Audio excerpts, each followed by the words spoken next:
নমস্কাৰ business line এডমিশ্যনত মই নিৰঞ্জন বৰ্মন আপোনালোকক স্বাগতম জনাইছোঁ।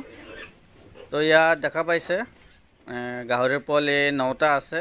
তো ইয়াৰ পৰা 4টা বুকিং হৈছে। তো যেহেতু বৰ্তমান ল'বলৈ আহি আছে, তো ভাবিছোঁ লোৱাৰ আগমুহূৰ্তত ভিডিঅ' এটা বনাওঁ।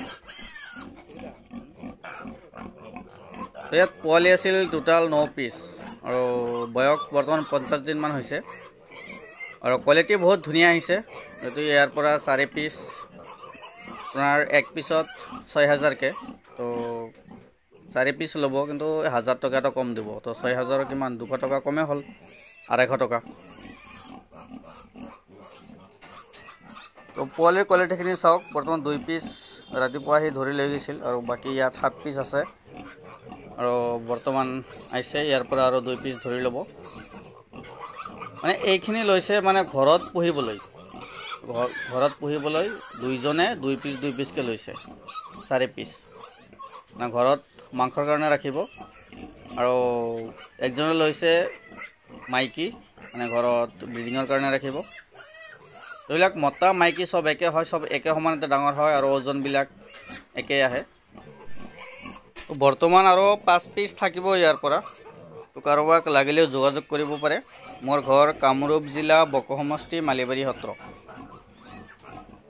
ধূপধাৰাৰ পৰা 12 কিলোমিটাৰ ভিতৰত হয়, মানে গোৱালপাৰা জিলা ধূপধাৰাৰ পৰা। আৰু কামৰূপ জিলা বকৰ পৰা 40 কিলোমিটাৰ দূৰ হয়, মালিবাৰী সত্ৰ।